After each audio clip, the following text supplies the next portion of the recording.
Me gustaría presentar al doctor Sanet, que es médico osteópata de los Estados Unidos con más de 25 años de experiencia clínica. El doctor Sanet es el fundador de la Escuela de Osteopatía de Ontario, la cual tiene más de 40 programas en 30 países distintos. Al comenzar la charla, recuerden silenciar su micrófono y las preguntas las escriben al chat de la reunión con su nombre y pregunta. Al final, el doctor Sanet contestará todas sus preguntas. Good evening, everyone. Tonight I'd like to talk to you about Chapman's reflexes. Buenas noches a todos. Me gustaría hablar hoy de los reflejos de Chapman. Frank Chapman was an osteopath, graduated from the ASO in 1899. He discovered a system of what he called neurolymphatic points, or what he theorized were neurolymphatic points, deep to the skin and the subcutaneous tissue. Frank Chapman se graduó de la Escuela Americana de Osteopatía en 1899. Descubrió un sistema de puntos neurolinfáticos profundos en el tejido subcutáneo, los cuales él llamó reflejos de Chapman. One thing I want to emphasize during this lecture, Christian and I were actually talking earlier today, is when we're talking about Frank Chapman, we're talking about the early part of the 20th century, his theories and his ideas. Most of this is not, we see anecdotal proof of it, that we see some correlation, but these have not been proved in a modern scientific way. That's important to keep that in mind. This is historical. Es importante mencionar que la teoría de Frank Chapman es de los años 1920 y que hasta el momento no hay ningún estudio que avale lo que Frank Chapman habló en ese tiempo. Sin embargo, hay muchas anécdotas de osteópatas y, bueno, también anécdotas personales de las cuales vamos a hablar después de que termine la charla, las cuales podemos correlacionar estos reflejos a pacientes. So there's a lot of great men and women that came up with ideas born from osteopathy, which today we would say, no, that's not correct. It's important to keep in mind, these people were coming up with these ideas and these theories long before we had any scientific proofs that we have in modern times. También es importante que sepan que estas teorías, los osteópatas antiguos las desarrollaron en 1920 en una época donde no habían muchas herramientas para investigar. So Por lo these tanto, son pioneros en estas ideas. so these points we're going to talk about, he theorized that these reflexes were showing up secondary to a visceral dysfunction. Lo que dijo Chapman entonces que estos reflejos aparecían secundarios a una patología visceral. This is Frank Chapman. It was actually his brother-in-law here, Charles Owens, who, when he discovered the Chapman system, he later wrote about it. And there is that book has been republished. It's a very tiny little book. He published what he called the endocrine interpretation of Chapman's reflexes.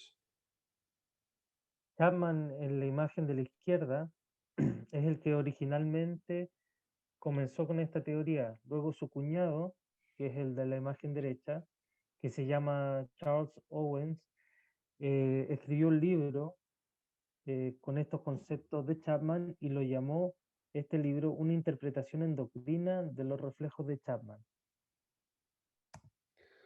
So these Chapman's reflexes, or these Chapman's points as they're known, Chapman described them as a gangliform contraction. And gangliform is not a proper word. I'm going to give you a long explanation, Christian, then you can say what you want. A ganglion, as we call it in medicine, are nerve cell bodies outside of the brain and spinal cord. So that would be like your autonomic nervous system. So he described that it as a gangliform type structure in as far as what it felt like. It is not a nerve, it is not nerve tissue. Chapman describió la palpación de estos puntos como una contracción ganglioforme. Ahora, este nombre de contracción ganglioforme es una nomenclatura que él inventó para estos puntos. No está relacionado con tejido neural, lo digo por el nombre, sino que es la nomenclatura que él denominó a estos puntos o reflejos eh, palpables de los que estamos hablando. So he described these points as like a feeling of a like a small pea under the skin, and he called it a ganglioniform contraction. He found these anteriorly and posteriorly on the body, and then he mapped them out to visceral disease.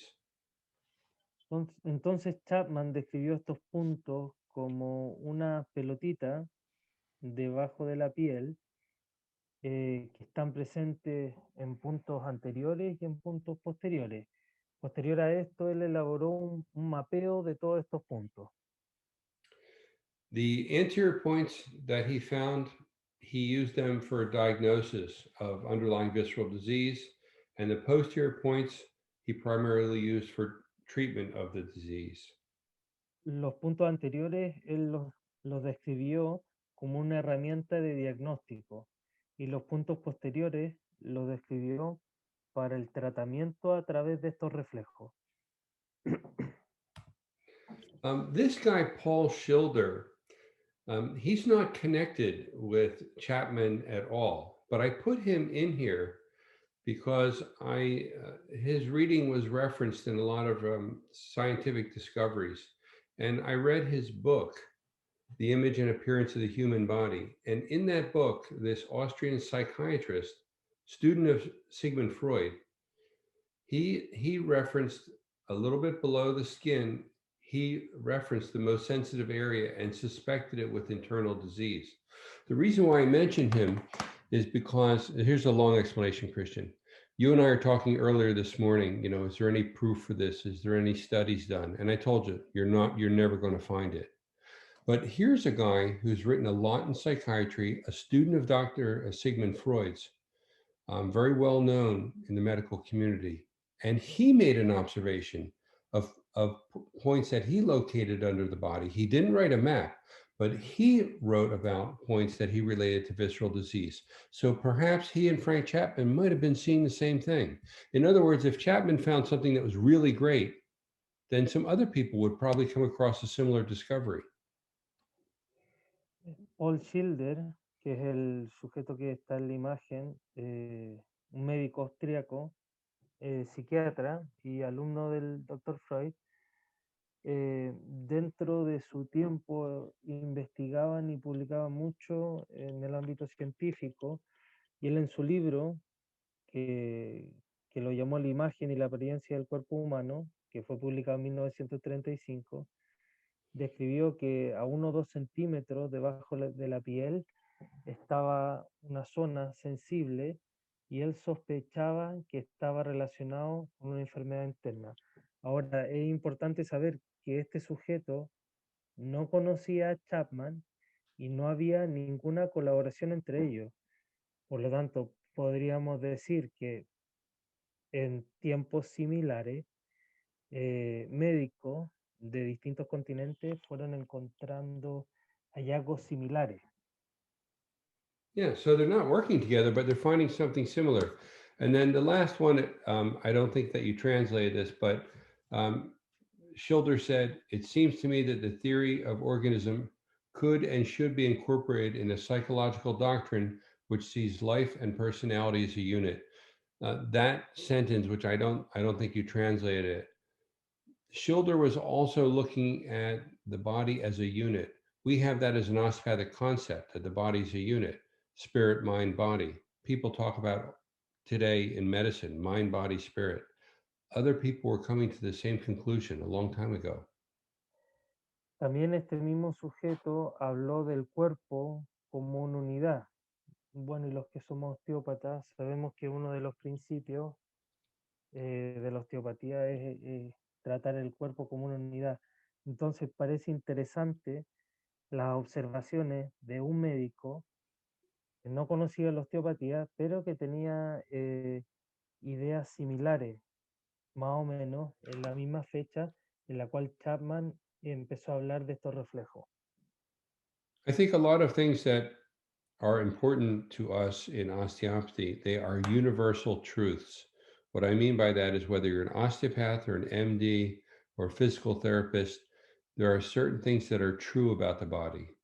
And osteopathy has a perspective, but Schilder was also looking. Other researchers were also finding the same perspective, these same universal truths. Eh, yo creo que en la osteopatía y en la medicina en general hay algunas verdades universales del cuerpo humano y que en esta comparación o descripción que estamos haciendo de Schilder y Chapman, podemos ver que ambos encontraron cosas similares, siendo que uno era médico convencional psiquiatra y el otro osteópata. The pathophysiology, the theory behind these points. First, we'll talk about the anterior points. Bueno, dentro de la fisiopatología vamos a ver primero la de los puntos anteriores. And Christian, this is the conversation you and I had earlier today when you asked about what research has been done. This is all that I'm aware of. Paul Kimberly in the 1970s correlated neurolymphatic points with cutaneous lymphatic vascular bundles, reflex from visceral sites. I don't know where that work is, and I can't attest to the how scientifically he came to these conclusions. But Paul Kimberly is someone who's significant in the osteopathic history. Um, so he made some correlation between the anterior and lateral cutaneous nerves, and he related that to the facilitated segment, which was the theory of Irvin Coor and Denslow. Paul Kimberly en los años 1970 correlacionó los puntos neurolinfáticos con paquetes vasculares cutáneos linfáticos y describió que vienen de zonas viscerales a través de nervios cutaneos laterales y anteriores. Y todo esto lo relacionó con el concepto de facilitación de Coor y Denslow. Hay que entender también que Paul Kimberly fue un osteópata de renombre de su tiempo, conocido por la investigación.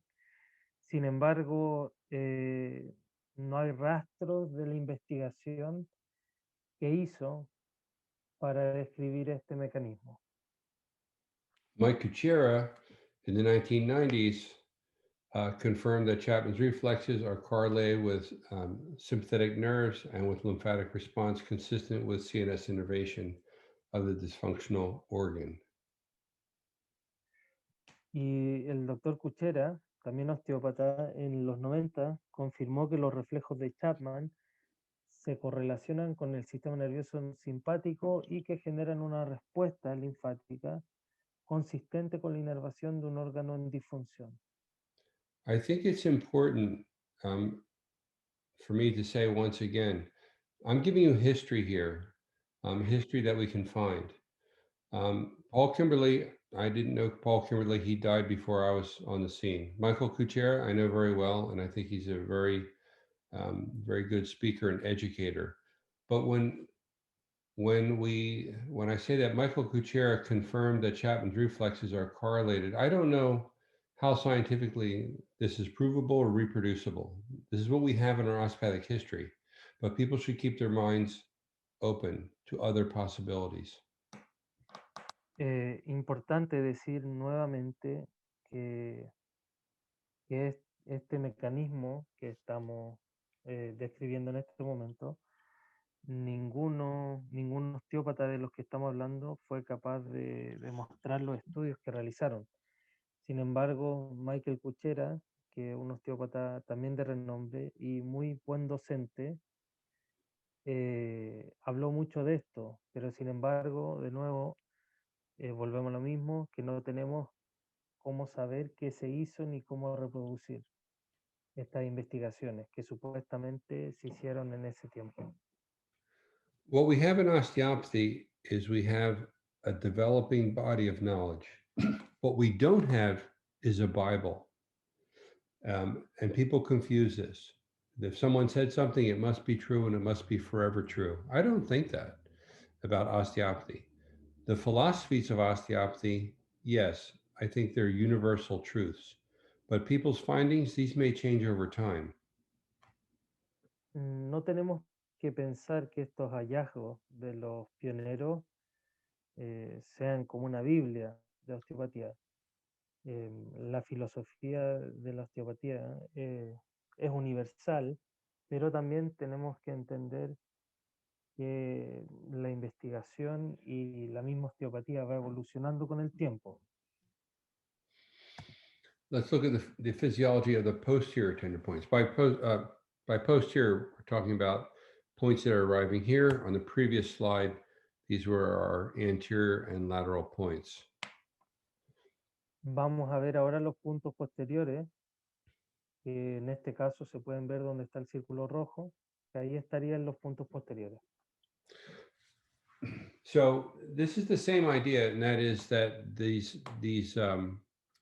palpable Chapman's reflexes, something happened to an organ, and then it reflected along the nerve branches and ended up with the points that we see anteriorly and posteriorly.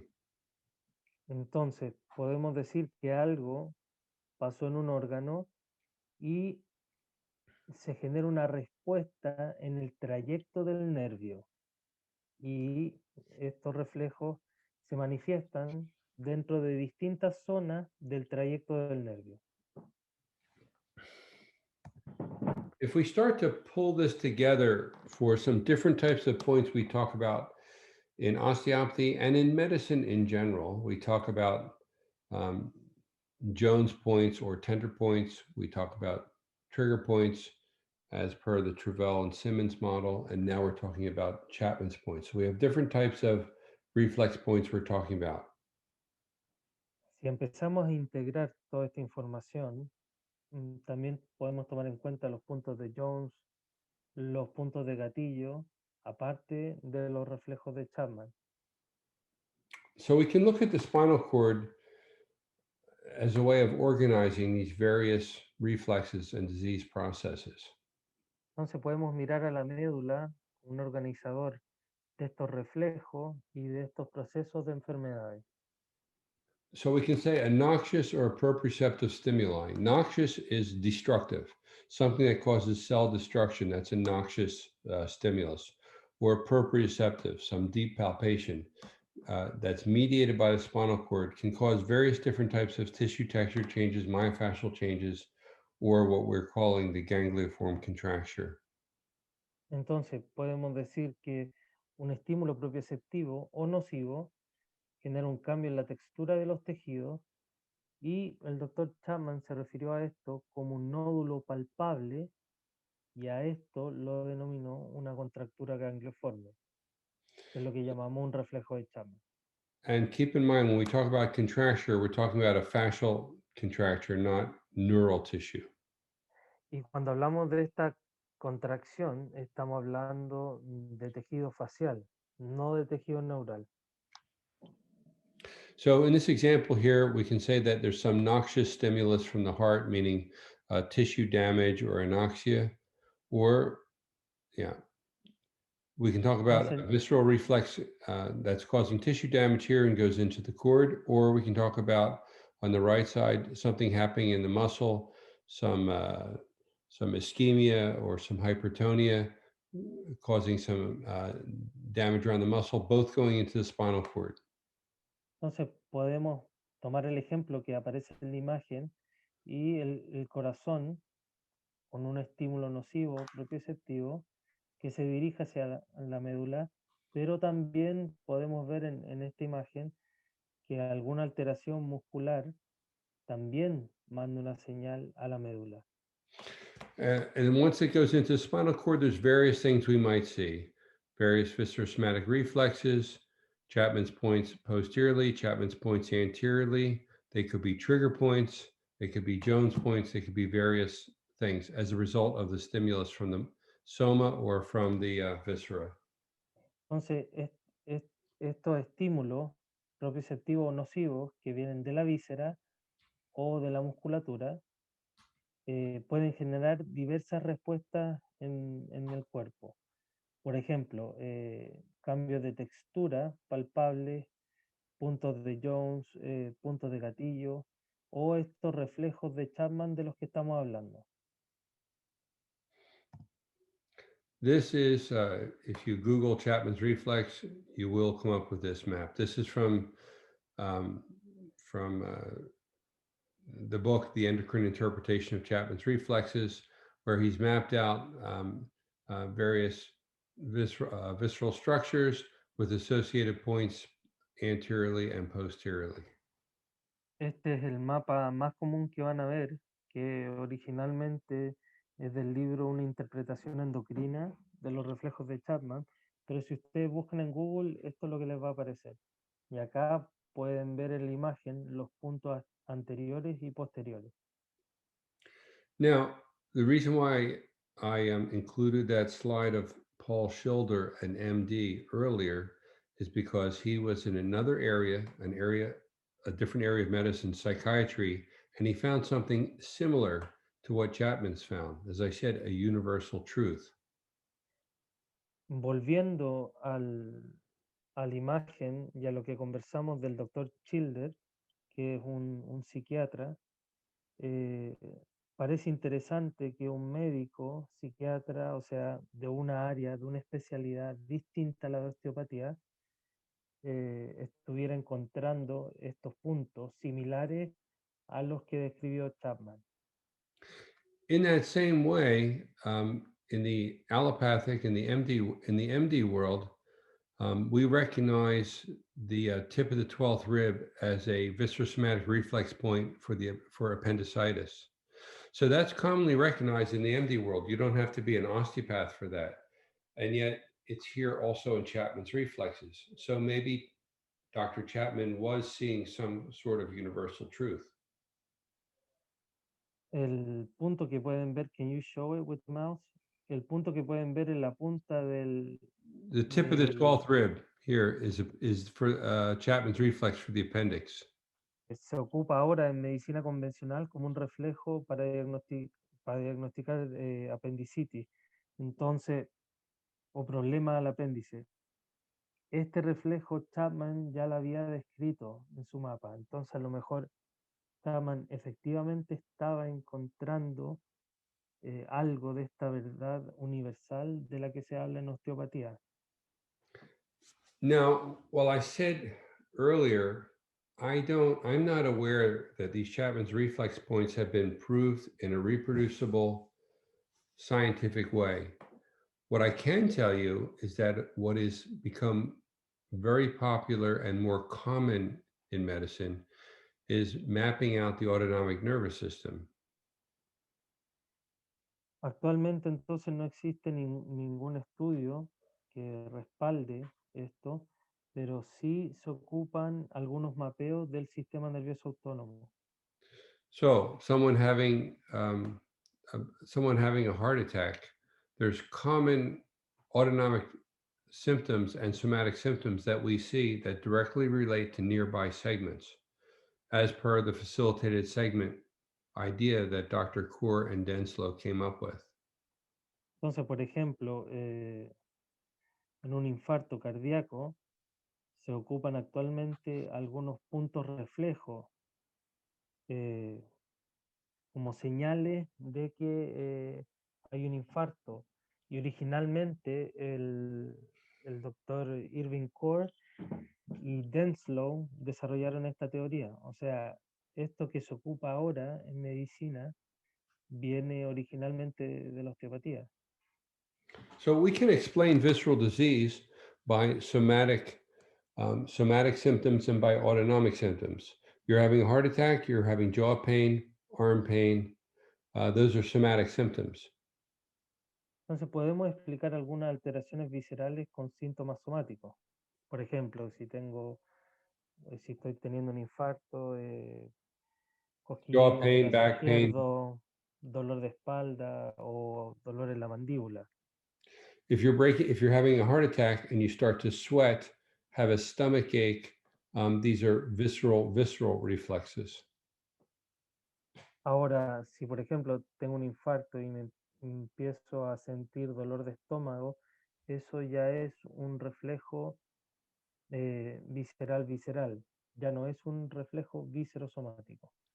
What is different is we're not speaking about palpable points under the skin. Lo que es distinto ahora hablar de estos